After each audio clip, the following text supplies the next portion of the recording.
Hey guys, Ben Osterveld here with the Business from Within podcast.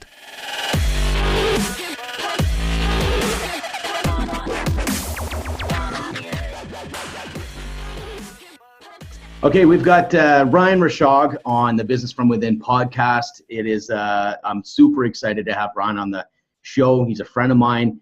We'll talk a little bit about how we know each other, but right now, just a quick intro. He is a top-level TSN reporter. I don't know about your friends on 1260 if they're going to like that, but but he does a show on the radio. It's 1260, and he works with the Edmonton Oilers, and he does a job that a lot of men would love to have. Cool factor all over it.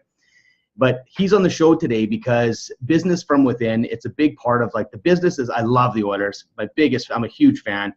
But the thing is, it's not really about that. It's the from within. And I've had a really good chance to get to know Ryan. I've got a chance getting close to him in some big, buying real estate decisions. And I've been in the midst of some pretty good decision-making processes that have been challenging. And I've got to know Ryan personally and how, honestly, how deep of a guy he is. The reason why I asked him on the show is because I want people to know that Ryan Rishaug is not just a good reporter. He's a really good dude, and he's super smart. And hopefully your head doesn't get too big. But reality is, I just want to get to know a little bit of the origin story, who you are, tell people who you are, because I think people need to know because you're a really good dude. Cool, man. Well, I'm happy to be here. Thanks, buddy. Cool. Well, you know what? Did you play for the Kamloops Blazers? Is that what you did? Yeah. That's well, cool. I mean, more accurately, but I'd say I watched them play quite a bit. I looked up your stats. Yeah. And that's the problem with hockey teams. There was maybe a time where a guy could go, I played in the Dubs, sure. It gets credit. Yeah. The problem is nowadays people just run straight to hockey. You check the stats. You can't Exactly. pretend to be anything that you weren't. But I got to tell you, you're more than a point-of-player guy if you look at the PIMs. The penalty minutes. You're at 59 minutes, 46 games. That's over. Yeah, I was known to. I had absolutely no issue with letting people beat me up. Like that was the one thing that somebody needs to have a little bit of a confidence boost in the fighting department. I'm willing to drop my gloves with you and give you that. So, let you have it. Yeah, no, it was one full season. I was part of the team. I was an 18-year-old rookie. I was a local kid, so I actually lived in Kamloops and then made the local team.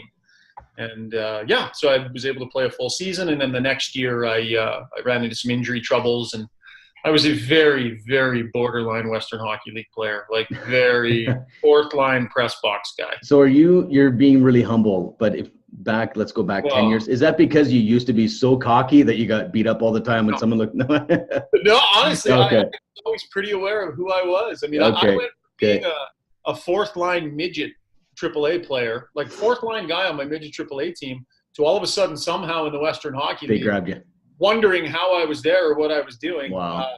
No, I'm humble for a reason. Gotcha. There's just not a lot to get cocky about in my stance.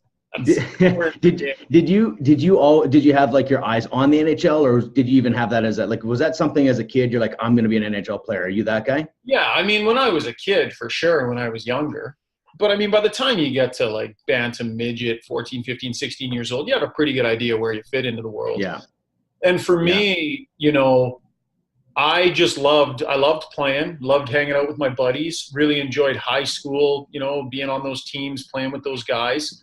And to be quite honest, when I finished minor hockey, if I didn't make the Kamloops Blazers that next year, I was just going to be done hockey. Like, I was good. I was done. I thought, I'll try out for the hometown team and see how it goes. So I never really had any illusions of grandeur, even when I had to make the decision to walk away from the game. And it was a back injury in my second year. It got to the point where at 19 years of age, I was sitting there going, man, like this is so bad that even if I do get my back fixed to the point where trainers say, go ahead, you can play, I don't want to risk it. It was scary, man. My knees were buckling. I couldn't put one foot in front of the other one. And I remember when I made the decision, I called my dad and I said, let's meet for lunch. And we went and sat down and I told him where my head was at. I said, look, I think I'm done. Like, even if I can get my back fixed, I don't want to risk the rest of my life. And it's just too much. And he respected that. And so, he phoned my mom. And they came down to the rink. I went in and talked to my general manager and said, look, this is the decision I've made. they respected it. They appreciated my honesty. They were wonderful with me. They told me, whatever you want to do education-wise, the Kamloops Blazers will pay for. They were Cool. very, very generous Class, with education money. Although I only ended up using 1 year of it. But anyway, so, cool. so they, cool.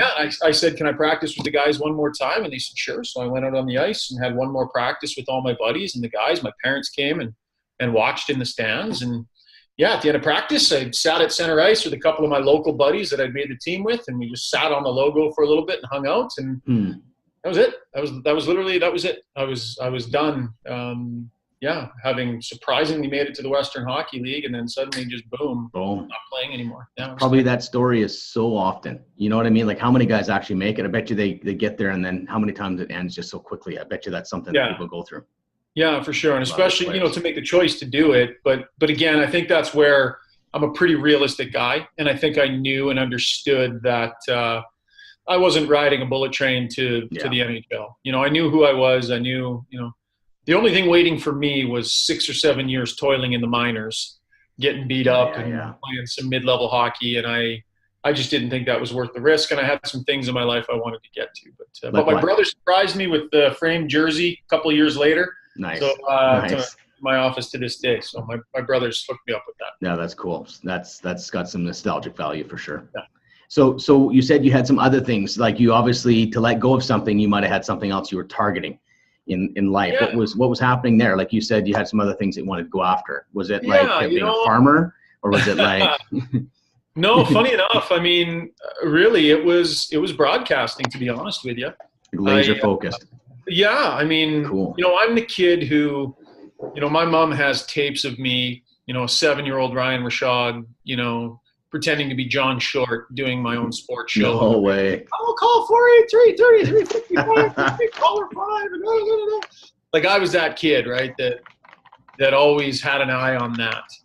And so when I went back for my second year of junior, when I was injured, I actually asked the organization, hey, can I go on the road with the team and do color one night?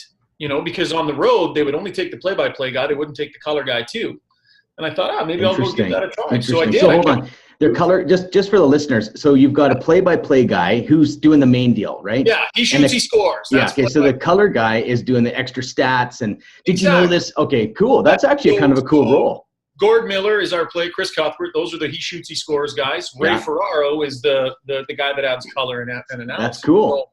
So they said, yeah, sure, come do it. So I went up into the booth and I worked with our play-by-play guy, Jeff Patterson, who now works in Vancouver.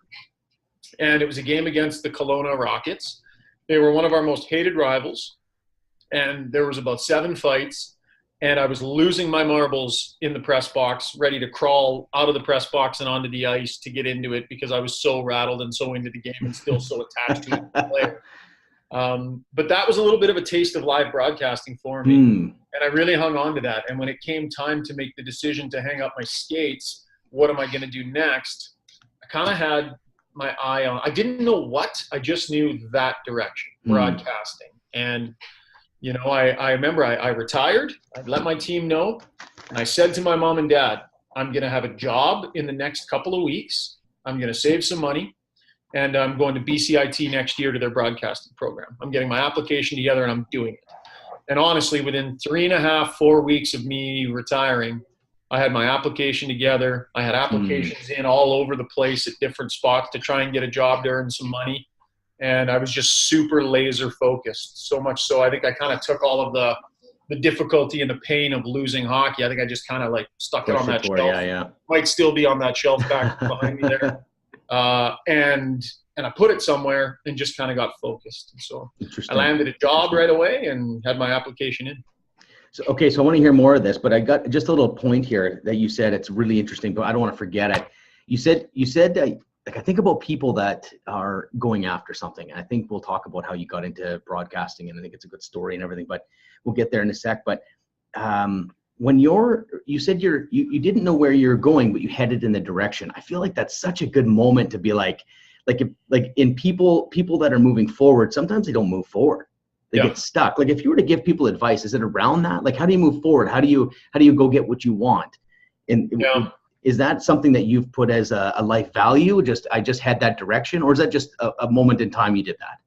No, I mean, I think I've probably followed through with that ideal in mind. I'm really focused on a goal, setting a goal, and then I'm very just sort of proprietary in what needs to be done to achieve that goal. It's just very meat and potatoes for me. So, my goal is I want to get into broadcasting. Here's a list of 6 or 7 things I need to do to make that happen.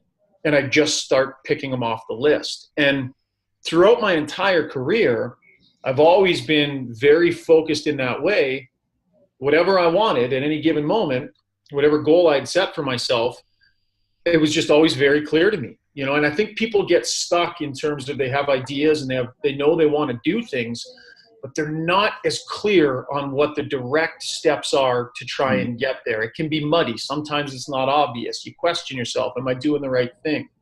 I never really had to deal with that. I just kind of decided what I wanted, decided what I needed to do to get there, and just started picking crap off the list and getting it done. And no excuses, no BS, no feeling sorry for myself, just this is my situation and these are the things I got to do. And I just started doing them. And is that some values that you learned from your parents? Is that something that you have a resemblance of, or is that something that was just built in? Yeah, I think probably that comes from both my parents. Probably my mom. Like my mom, raised 3 boys, and then we picked up another one along the way. We adopted a 16-year-old. Oh, cool. I didn't even know that, Ryan. That's cool. Yeah. That's really good. I didn't even know that. I don't know if we have time for that, but honestly, it's an unbelievable story that just sheds a little bit of light into the type of parents my people are. But yeah, my mom, 4 boys in the house, she had to be pretty tough. She had to be pretty focused, and she did a good job of teaching us how to stay on task and get stuff done, because if we didn't, her house would have been a chaos all the time, and that just wasn't acceptable for her. So I think that comes from my mom. My dad, it's more, I think, the family values and the strong sense of, prioritizing family. I'd say I got a little bit, that was very much his focus in life. Mom was a go-getter, is a go-getter. Yeah. I met your parents, and legitimately some of the nicest people I know. Amazing. Yeah. Like, they're such nice people. You meet them and they instantly make you feel like you're wanted. Sure. I could imagine though, she probably has to kick your ass once in a while when you're a kid. I could just imagine 4 boys. Oh man, like unreal, right? And she was the one that was on the front lines of dealing with us. And Dad, who, I know this, Ben, we lost Dad a few years ago, unfortunately. Dad was the one who, it was all about respect for him. The biggest lesson I got from my dad was how to act and conduct yourself with respect to others, with respect to women in particular, and especially, towards your mother. He just absolutely drilled that into us. Like, it's a little cliche, but a man's handshake is his bond and his word, and respect is the most important thing. And very, very idealistic and very strong morals, that were drilled into us from both of them. Mom was more the ass kicker, to keep everybody in line, treat each other well, but she was very, very adamant that things be done a certain way, and built a lot of that into us. And I think that's where kind of maybe some of that career focus came. It's really cool. And it's funny. I think about parenting nowadays a little bit, and I think about the respect that you have for your mother is massive, like massive. Oh yeah. And it's funny because she was the ass kicker, and I feel like it's funny because it's backwards to how most moms are thinking now. Like, I've got 5 kids, and I watch my wife's real nice, the nicest human being you've ever met. And I'm like, I'm the ass. What's that? Until she wasn't. Yeah. I'm usually the ass kicker at home. And then it's like, Renee's like, you know what? I don't think they really did anything. I'm like, they did. They need discipline. Like, we have that. And I think about the once in a while I'll see a little disrespect come their way, and I'm like, I wonder, a little ass kicking is probably pretty good. It actually develops that respect. So I hear that, and it's it's pretty cool. But going back, it's cool to see the values and where people come from a bit. And I think we definitely got to give credit to your mom and dad and some of the way you're raised. I think we miss that sometimes. And but okay, so you're coming in, you've got your eyes set on a goal. You were telling me before we started recording how you were very strategic in actually getting your brand out. And this is really cool. Like, such a common word now, hey, brand. But this is like old school branding, right? I want to hear about, man. You know what I mean? Twitter. There's no social media. I feel I'm the same way. Like, you got branding, I'll go say hi to you. This is who I am. Let's go meet with you. Want to go for coffee? Go hustle. Well, it's old school. I think we share that value a little bit, Ben, because, your initial approach to me, and we haven't told people this yet, but it was so interesting. I'm sitting at home one night and, had recently been through a divorce. So I was in my house and, thinking about big life changes that needed to happen and stuff. And I get a knock on my door and I go answer, and there stands, a young, less bearded Ben Osterveld, sorry. Yeah. And basically saying, hey, my name's Ben. I'm a real estate agent in the area. I just, I live not too far from here. I want to get to know the people in my community and just wanted to stop by and say hi and give you my card and let you know if you have any questions or any real estate needs. I'd love to listen to you and help you out. And at that moment, I was thinking about selling. I had a revenue apartment, and it was kind of weighing on me. And I'm going through all this, this split and stuff. And I'm thinking, I got to move this apartment. And it was the last thing I wanted to get into. It was way on the back burner for me because I just had so much other weight on me. But in that moment, I had a decision to make. I'm like, real estate agent standing here in front of me. I got this real estate problem. I don't want to get into it. But honestly, Ben, it was your approach and your tact that I think resonated with me and made me go, yeah, I'm going to tell this guy about my apartment. I'm going to tell him the story. I'm going to let him know I'm in a bit of a tough spot here. And I want to, see what this guy has to say. And, right from there, the relationship was born because I respected your approach. It was a cold call. And I know how hard cold calls are to make because you talk about me working on branding. That was me as a young broadcaster, knowing that, okay, I've just finished school. I've got my first broadcasting job, but I've got so far I want to go in the industry. How the hell do you do that? I mean, how do you, I want to work at TSN one day. I want to do all these different things. And I just got super aggressive and got into that mindset like you were in. I'm just going to put myself out there. I'm going to put my brand out there. So you start literally cold call. I started calling people I had no business calling. There's something, a fellow cold caller, there's something like a chink in your belt. You just want to be like, you meet your kind, you're like, you cold call? You bet I did too. What it is creating nothing, creating something out of nothing. Like there's something once you do it, you're like, that sucked, but it was so awesome. The ultimate cold call for me, I've been on the job, my very first job. So it was a 2-year broadcast program that I went to. I got a job right after my first year because the television station in Kamloops had an opening and they're like, oh, well, this guy has a year of broadcast training and he played for the Blazers 18 months. Perfect, right? So they wanted me to come. So I go to my professor and I go, well, I want my diploma, but like, what do I do? They offer me a job and he looks at me and goes, take the job. Are you kidding me? That's the best professor ever. I love that guy. So I take the job in Kamloops. I'm on the job for like maybe 2 months. And I decide I want to go to work at Global Television in Vancouver, right? Well, I mean, that would essentially be the equivalent of, somebody playing midget AA minor hockey saying, oh, I want to go play in the American Hockey League. Like, it doesn't happen like that, right? So I called up the sports director from Sports Page in Vancouver. Love it, man. Love it. My name's Ryan Rishaug. I'm working at the station in Kamloops. Okay. Yeah. It was Paul Carson. Okay. I said, yeah, listen, I'm going to be in town next week, and I know you guys don't have anything open right now. I'd love to stop by the station and just, I got a tape of some of my stuff together, maybe get you to take a look at it. Tell me tape. Like, just for the millennials out there, Google it. Yeah, I got it. I guess on the podcast you can't see it. Full on tape. That's awesome. Reels. And he was like, and I said, I won't take up much of your time. I'll be like 10, 15 minutes. Love it. I'd really love to at least meet you. He's like, okay, call me when you're in town. We'll see if we can line stuff up, right? No plans to go to Vancouver. Total BS, all of it.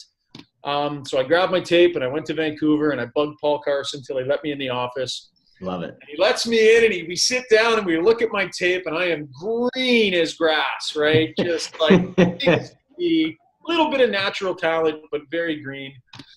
And so he gives me a few pointers and I give him my spiel about how I'll be the hardest working guy. Yeah, and just the pure hustle. Right? And he looks at me, he's like, well, you know how to talk. I'll give you credit for that. Brian, you're not even close to being ready for this station or this job. but I appreciate your enthusiasm, Love and I will keep you in mind down the road. So I leave a little bit defeated, but feeling like, okay, whatever.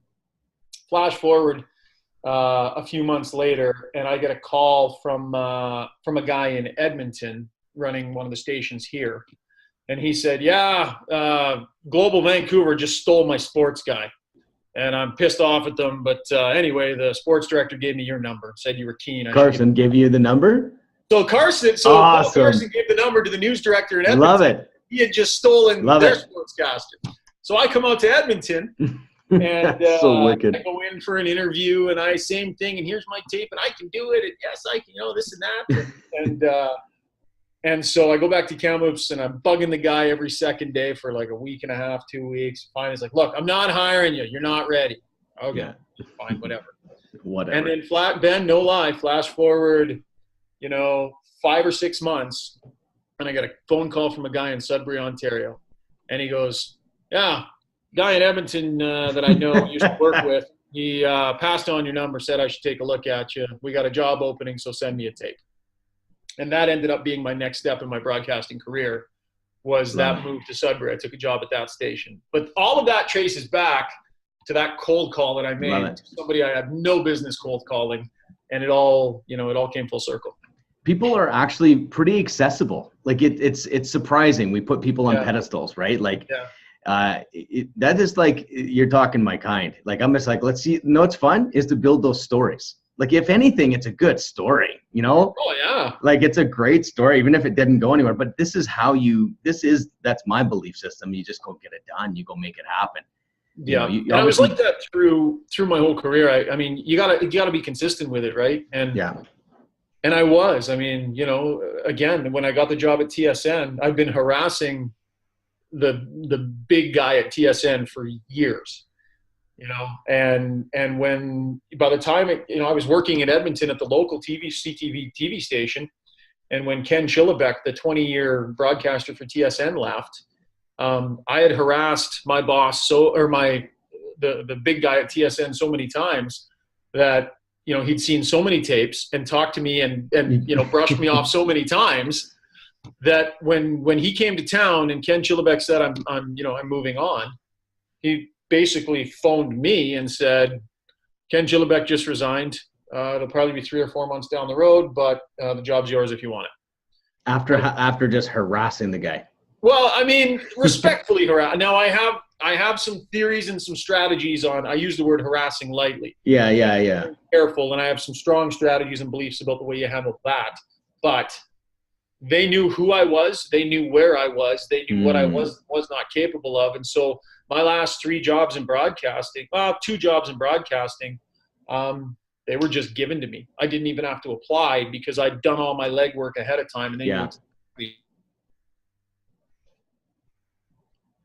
got a frozen part here. Oh, there we go. A little cut out there for a second. Okay. Yeah, are we good? I'm good. Okay, good. I was just going to ask you. So you're from Vancouver, are you, or BC? No. You're from BC, Kamloops, right? Oh, I was born in Edmonton. Okay, gotcha. I moved to Prince George for the first 10 years of my life. Back to Sherwood Park. Yeah. And then to Kamloops for high school. Oh, wow. So are you in Edmonton? Like, are you like when you were in Kamloops? Did you cheer for the Oilers? Yeah, I'll be careful. It's a lot of psychology in this question. Yeah, no, you know what? And, I shouldn't be so hesitant to admit it because, my job is to cover the Oilers. Yeah. Right? The gig. And I have to do so in an unbiased fashion. And unfortunately for the fans, the last 12 years have not been fun. And no doubt. I've been on that journey. I've been on it. Right. But yeah, I was a huge Oilers fan. I mean, cool.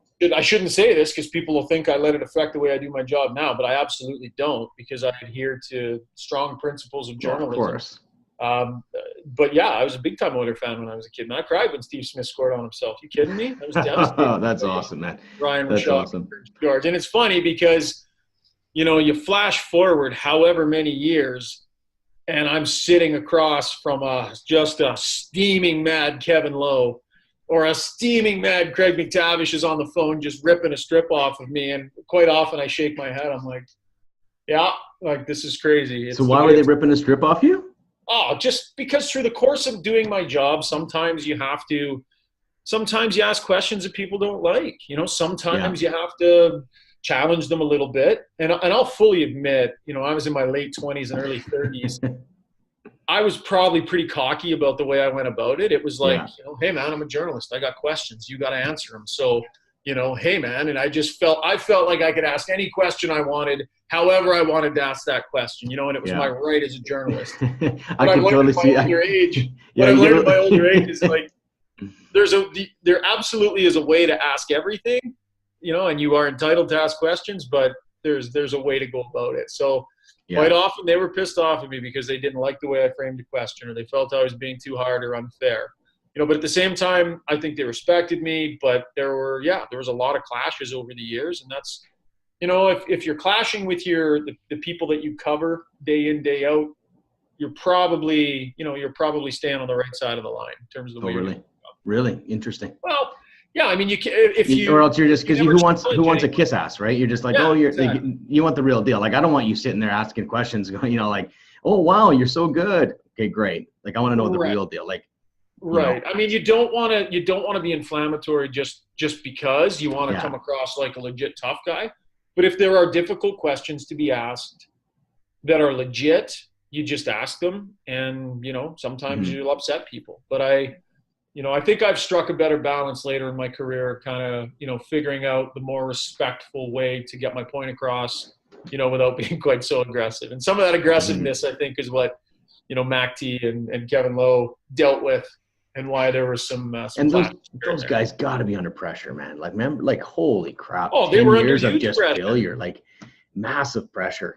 And huge then you got some guy coming out. Hey, so no matter what you do, they're coming out and thinking you're like. I had 65 penalty minutes one year in the Western Hockey. Exactly. Why do you think this is going to work, Kevin? They're respectful most of the time, and it was I find I have a pretty good working relationship with most of the people that I cover regularly. So have you ever been starstruck? Like when you're like, fuck, I gotta go interview this guy, like this is like as a well, a few times. I mean, the first time I interviewed Gretzky was obviously a big deal for me.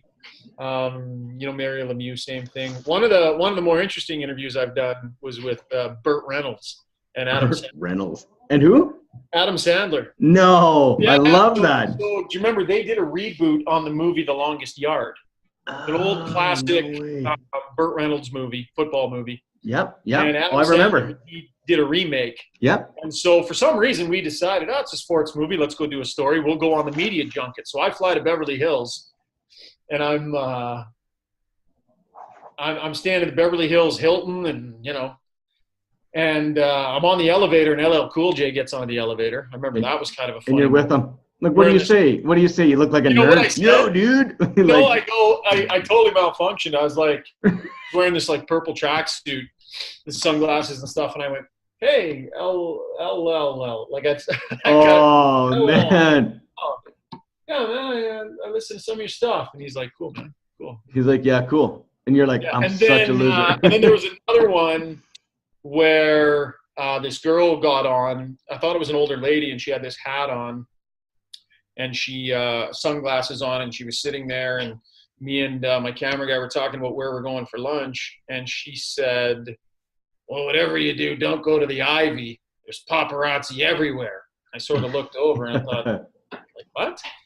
And it was who was it? Now her name is escaping me. Oh no! She's that actress that got into all kinds of trouble, arrested a whole bunch of times. There's lots of them. Longer blonde hair. Anyways. I couldn't believe the people I was running into. But, no, I interviewed Burt Reynolds and Adam Sandler, and they were Burt Reynolds was hilarious, man. Like, he was just – Was it an easy interview? What's that? Easy interview? Like, did they make it easy, or was it hard?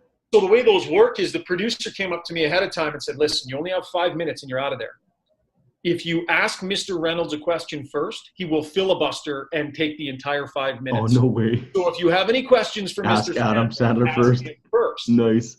And so I go in there, okay, whatever. And did you ever watch Saturday Night Live and Norm Macdonald did the impersonations of Burt Reynolds. Oh, I can't remember. So I'm sure you'll I've find seen him on it. YouTube. Yeah. His impersonation of Burt Reynolds is exactly the way Burt Reynolds is when you meet him. Like if I walk in and Burt Reynolds is sitting back in his chair and he's chewing his gum and he's, got this look on his face, and the audio or the lighting guy goes, Ryan, can you move to the left? Your shoulders are in Mr. Reynolds' light. And Adam Sandler's like, big Canadian shoulders, big Canadian guy here. And Burt Reynolds, Nice. Burt Reynolds chewing his gum. He goes, yeah, Canadian guy, yeah, shoulders are in his light, yeah. Like it was just exactly like Saturday Night Live. like a comic character. And the Love interview it. was great. And I asked Adam Sandler 3 questions, and then I asked Burt Reynolds 1, and he took the rest of the time. He did. He just waiting for that question. Eh? That's cool, man. Little Like stuff. that's a really cool story. So I was going to ask you too, like on a different note, a little bit of a different thing. Like what motivates you? Family first and foremost.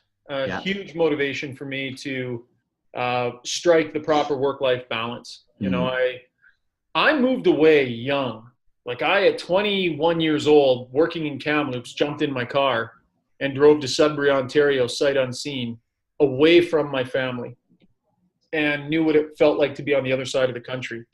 And I remember thinking back then, I need to have my family in my life.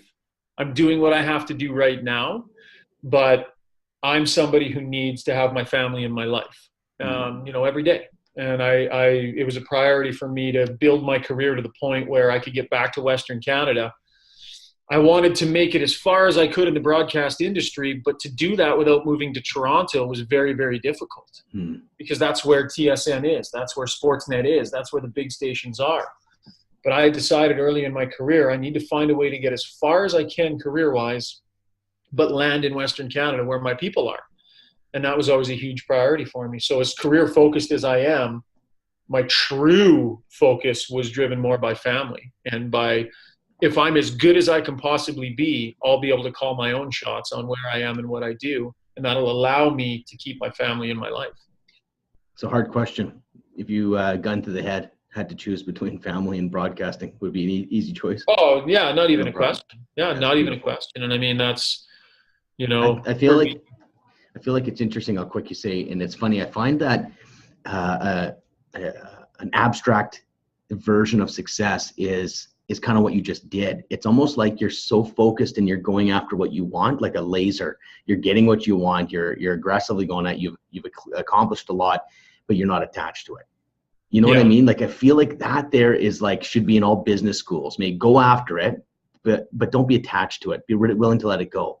I think that's the only way that you can have family balance. I know that for me, like this podcast, I'll shut it down in 2 seconds, even though it's going really good. I kill it. I don't care if it affects the things I love in my life. But the problem is I think people don't really realize that what they love in their life and their values, and they haven't really truly connected to that. It's really cool to see how quickly you're like, yep, no problem. It wasn't even a hesitation. It just shows me that you're not attached. That's really cool. And I knew that from an early age. Like, I mean, when TSN hired me, I think I was maybe 24 years old. And I said to my boss when he was giving me the job, I said to him, "Are you hiring me just to potentially move me out to Toronto?" And he said, "Well, that could be in the cards for you if you want. I mean, that's kind of the logical step, to perpetuate your career." And I was very blunt with him. I said, "I most likely won't ever be willing to move to Toronto. And if you're wanting to hire somebody that eventually gets into your pipeline and that you develop and move out there, then I might not be the best guy for this. My intention is to stay out here." And I was super upfront with him. Wow. I felt the need to be upfront with him really early on, and they were fantastic. He was so supportive. He just said, "Hey, I respect that. We need to have good people out west too. It's important to us. And you know what? We'll check in with you every now and then. And if something changes and you're willing to make the move and it fits, then great. But if all you are for us is Ryan Rishaug out in Western Canada, that's great with us too." I was super upfront about that. So cool. There's so much to that because I think about, man, like I do a lot of coaching and a lot of mentoring and doing business stuff with people, and I find the people that don't move forward are the people that aren't clear on what they want. Yeah, it's really interesting because you actually taught that guy what to give you. You know what I mean? It wasn't like if you said, "No, I'll do whatever you want, man, no problem." Again, then someone else is going to run your life.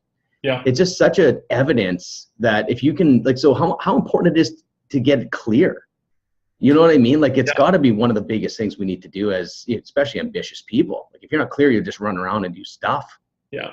Well, you need to figure out what you want, and whether it's, what you want today, whether it's what you want down the road. I'm much better at long-term planning and long-term goals than I am short-term. I'm kind of a procrastinator, and I often set short-term goals that I don't meet. Yeah.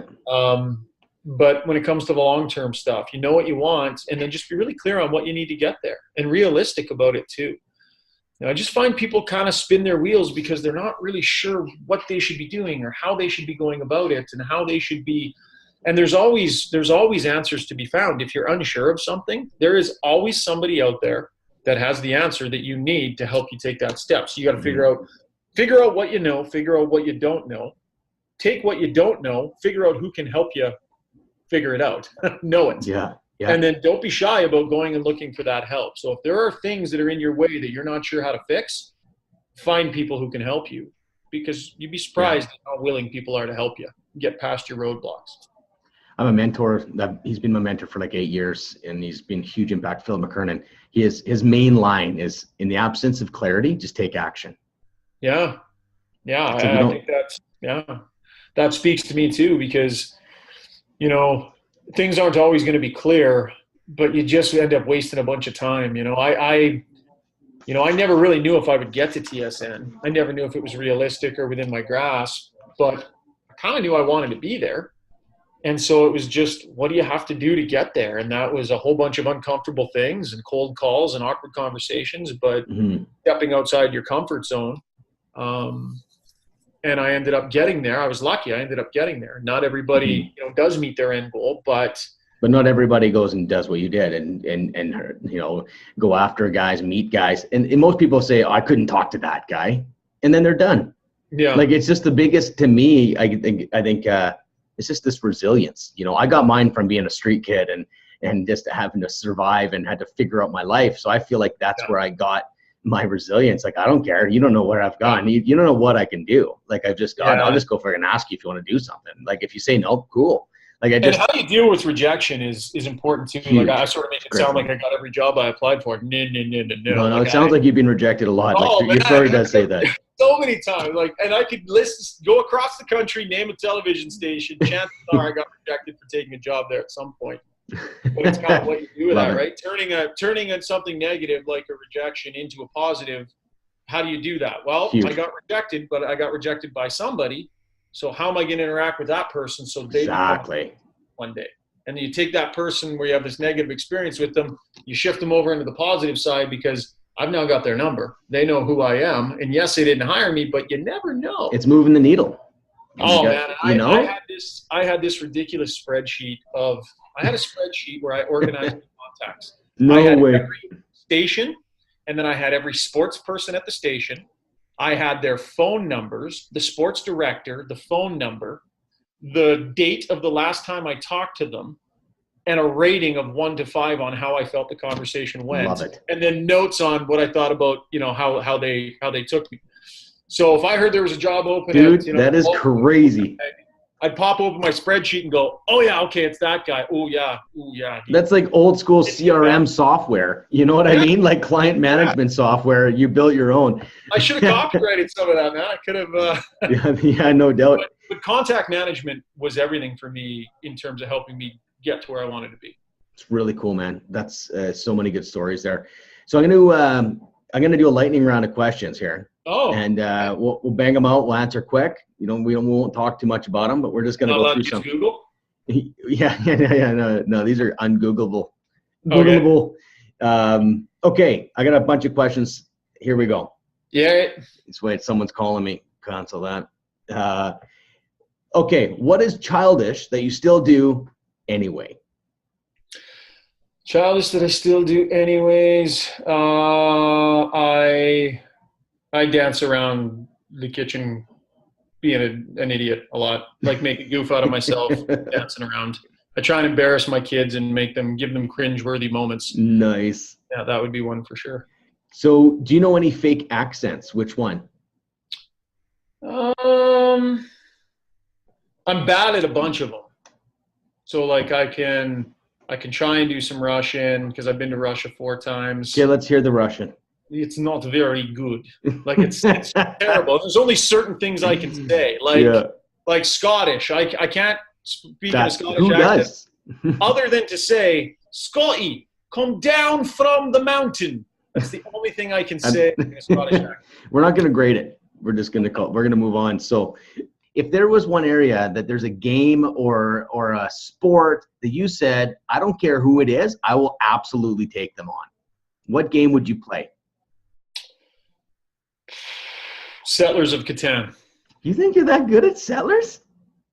Well, I mean, victory after victory would be what feeds that confidence. So sounds like a game night to me. That's an easy one. I'll take that. I'll take that one right now. I'm vicious though, man. I'm vicious. I will one of those guys. You know what's funny? In our family, we make fun of my dad a little bit because he gets a little upset. We don't play. I don't play with him anymore. He's cut up cards before, like he picked him up and cut cards before. He was like, "What are you doing?" There's like this feud around Settlers. It was terrible, and it'd be like, and then he would just start killing you.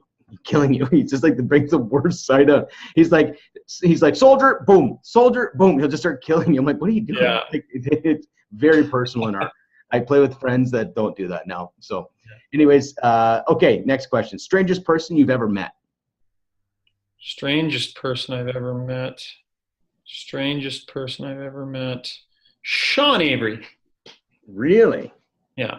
Cool. I'd probably say.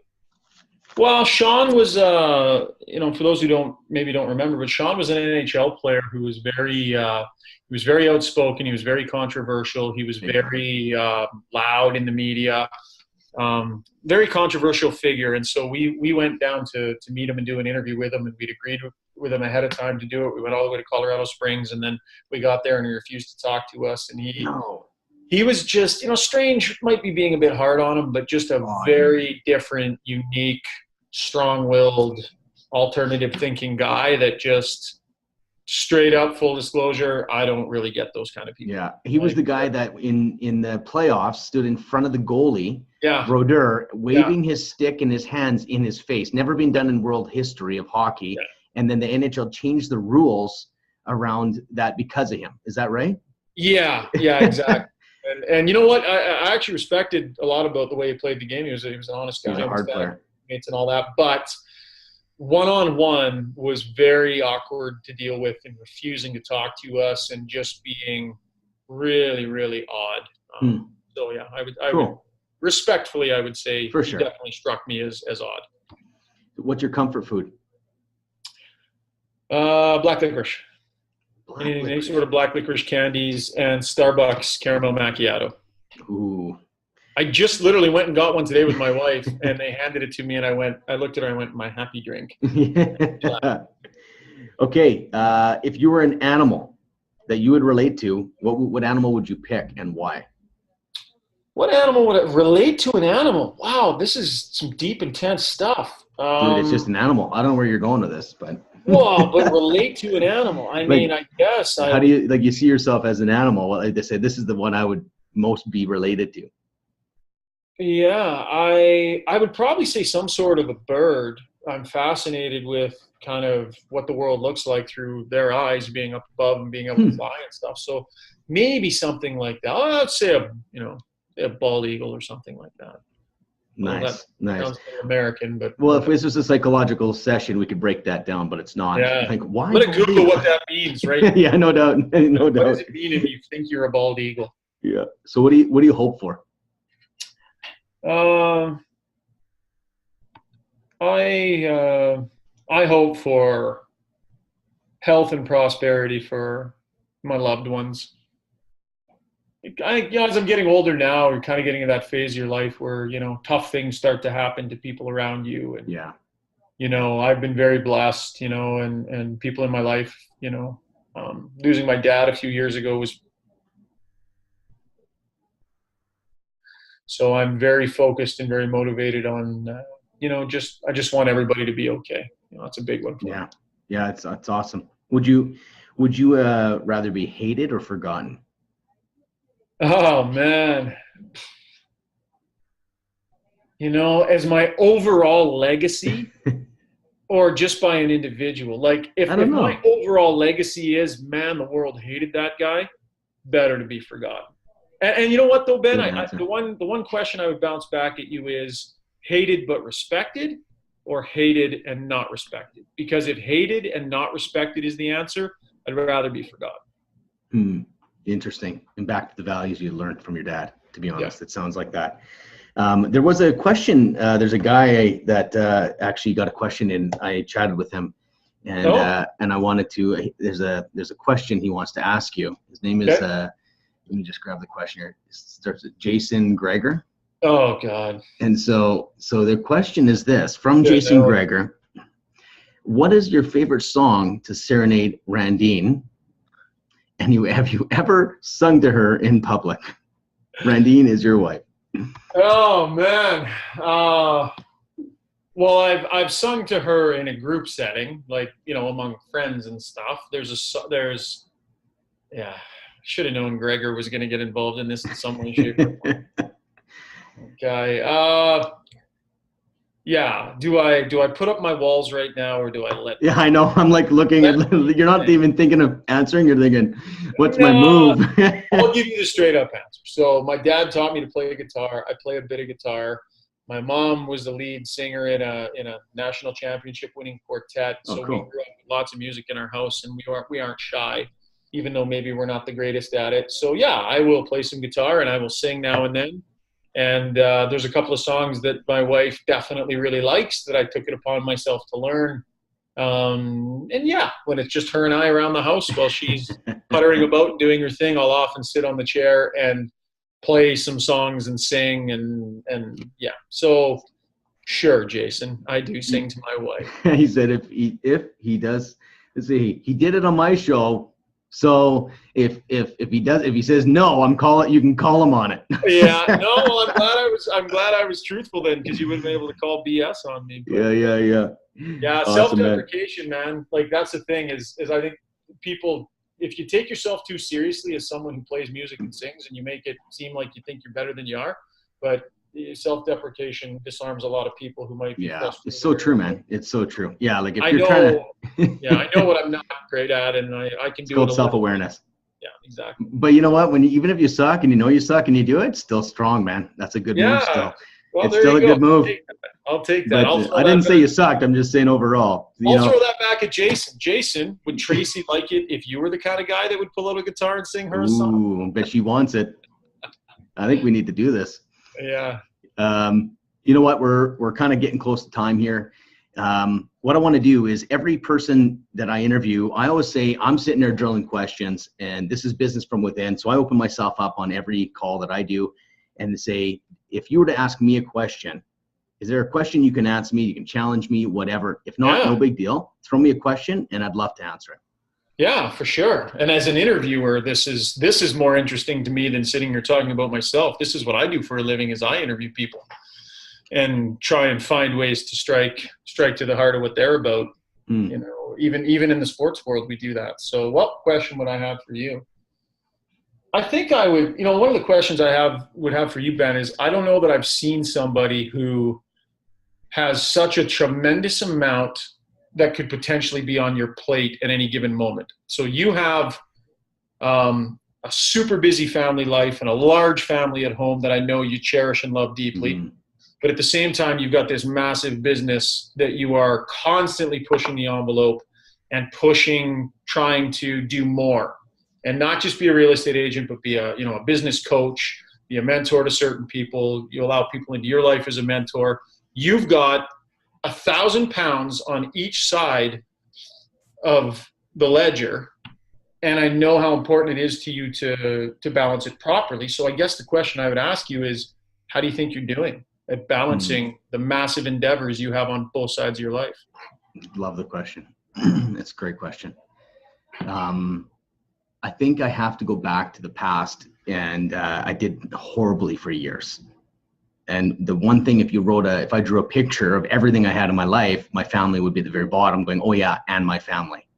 And it'd be like a stick man. If I had a big white screen, and I'd pay like, oh yeah, I've got this thing going here. Back in the day, I had a real estate investment company, and not just one, like 61 properties. I had investments in 4 cities. And then it's like, like I just did so many things, and the very bottom, like, oh yeah, and I'm also family, and I'm doing it all for them. And it was just such a story I used to always tell myself. And then, to be honest with you, a few years ago, my relationship with Renee and my family started breaking up, and I realized my core is for my family. Like, there's no question. And that was a really big wake up call for me.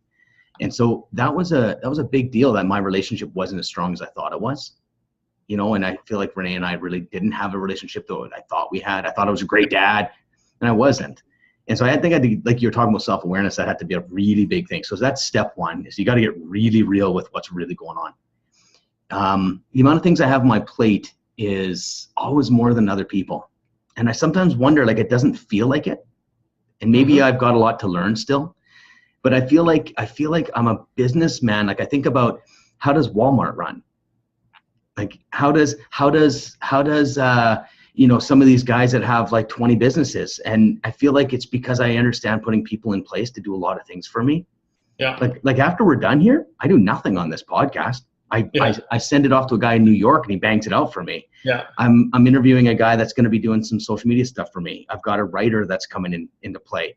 You've learned to delegate. Hey, you've learned. Yeah. And I feel like delegate is such a cliche word. It's legit. Like, it's legit. So I feel like I bought a lot of time that way. I built a real estate company that has 5 sales guys, and they do most of the selling now, and I don't. So, and the thing is, it comes back to, what am I willing to let go of? That's my life now. Yeah. I let go of all of it.